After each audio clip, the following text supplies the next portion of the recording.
अस्सलाम वालेकुम, कैसे हैं आप सब लोग। उम्मीद है खैरियत से होंगे। तो आज मैं आपके लिए जो रेसिपी लाई हूँ वो है चाइनीज़ चिकन बंद गोभी। ये वो वेजिटेबल है जो आप घर में बनाएंगे तो आपके बच्चे बड़े घर में सब खाने पे मजबूर हो जाएंगे, क्योंकि अमूमन घरों में बच्चे वेजिटेबल्स नहीं खाते।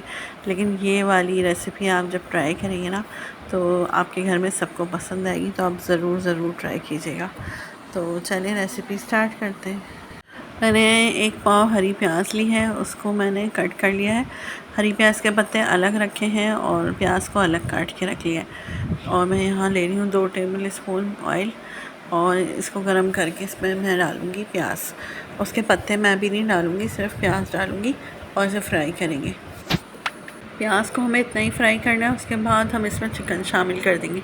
चिकन मैंने ली है आधा किलो, और इसको मैंने डाल दिया है वॉश करके, और इसको हम फ्राई कर रहे हैं। प्याज के साथ ही लहसुन पेस्ट डाल दिया हमने 1 खाने का चम्मच, और इसमें मैं डालूँगी हरी मिर्चें पिसी हुई। वो मेरे पास है, मैंने तकरीबन 1.5 खाने का चम्मच डाली। इसमें लाल मिर्च नहीं डालेंगे, सिर्फ हरी मिर्चें डालेंगे, ठीक है। इसके बाद हम इसमें जो डालेंगे ना वो सिर्फ टमाटर होंगे। अभी हम शुरू में टमाटर ऐड करेंगे, और मैंने 3 टमाटर लिए थे, क्योंकि इस रेसिपी में ना ये जो हम सब्ज़ी बना रहे हैं ना इसमें थोड़ा खट्टा जो टेस्ट आता है ना वो टमाटरों का बहुत अच्छा लगता है। अगर आप टमाटर कम डालना चाहते हैं, आप खट्टा कम ही खाते हैं, तो आप 2 टमाटर डाल लें। यानी आपकी सब्ज़ी आपकी रेसिपी के हिसाब से आप कम ज़्यादा कर सकते हैं। तो मैंने यहाँ 3 लिए थे, और आधा कप पानी डाल दें ताकि टमाटर अच्छे से पक जाए। और उसके बाद मैंने कवर करके इनको पकने रख दिया था। जब टमाटर के छिलके रिमूव हो जाएंगे तो हम उसे हटा लेंगे। छिलके हमने टमाटरों के रिमूव कर लिए हैं, और उसको अच्छी तरह से हम चम्मच चला लेंगे, सब मिक्स हो जाए। और चिकन भी हमारी हाफ़ कुक हो चुकी है। इसके बाद हम इसमें बाकी स्पाइसेस डालेंगे। हल्दी डालेंगे आधा टीस्पून, नमक डालेंगे 1 खाने का चम्मच, ज़ीरा डालेंगे वो भी 1 खाने का चम्मच। इन तीनों चीज़ों को डाल के हम अच्छी तरह से मिक्स कर लेंगे।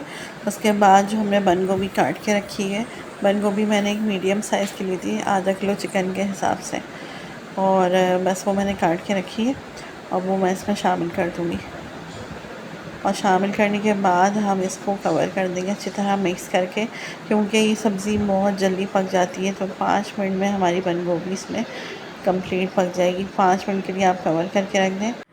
तो देखें गोभी भी हमारी कंप्लीट पक चुकी है, और चिकन भी। तो अब हम इसमें लास्ट में डालेंगे हरी प्याज के पत्ते जो हमने शुरू में रोक लिए थे, वो हम इसमें ऐड कर देंगे। 1 शिमला मिर्च मैंने ली थी मीडियम साइज़ की, उसको काट लिया, वो डाल देंगे।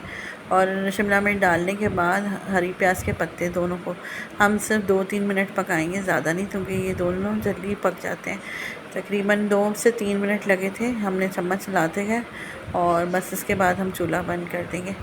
तो इन्हें ज़्यादा नहीं पकाना होता है, इन्हें हमें थोड़ा खड़ा खड़ा रखना होता है, तो इसका टेस्ट बहुत अच्छा आता है। इसके बाद लास्ट में आप अदरक की गार्निशिंग कर दें, अदरक डाल दें काट के। तो हमारी मज़ेदार सी चाइनीज़ चिकन बंद गोभी रेडी हो गई है, और ये आप चावल के साथ खाएं या फिर रोटी के साथ खाएं, ये बहुत ज़बरदस्त लगती है। दोनों तरीके से बच्चे ज़्यादातर चावल पसंद करते हैं, तो आप चावल के साथ खिला सकते हैं, और अगर रोटी से भी खाएंगे तो रोटी से भी अच्छी लगेगी, ब्रेड से भी खाएंगे तो ब्रेड से भी। ये वो सब्ज़ी जो जिससे भी आप इसको खाएं हर तरह से अच्छी लगती है। और इसका टेस्ट वाकई जब आप एक दफ़ा बनाएंगे ना तो आप बोलेंगे कि बच्चे भी खाने में मजबूर हो जाएंगे। बिल्कुल अलग टेस्ट होता है। तो मुझे यकीन है आपको मेरी आज की रेसिपी पसंद आएगी। अच्छा, एक और चीज़, अगर नींबू का सीज़न हो ना तो आप उसके भी स्लाइस लास्ट में काट के डाल दें। तो शुरू में आप टमाटरों को कम रख दीजिएगा, अगर नींबू डालना चाह रहे हैं तो उससे बहुत अच्छा फ्लेवर हो जाता है। नींबू ऑप्शनल ये नहीं है, तो आप बगैर नींबू के भी बना सकते हैं, दोनों तरीके से बहुत टेस्टी लगती है। तो देखिए हमें मज़ेदार सी चाइनीज़ चिकन गोभी रेडी हो गई है। अच्छा, जो लोग चैनल पर नए हैं चैनल को लाइक करें, सब्सक्राइब करें, और शेयर करना बिल्कुल मत भूलिएगा, और अपना फीडबैक भी दिया करें कि आपको हमारी रेसिपीज़ कैसे लगती हैं। और हमें फ़ेसबुक और इंस्टा पे भी फॉलो किया करें। तो इसी के साथ ही मैं आज की वीडियो का एंड करती हूँ। इंशाल्लाह फिर आएंगे नई रेसिपी लेके। अपना बहुत सारा ख्याल रखिएगा, दुआओं में याद रखिएगा। अल्लाह हाफ़िज़।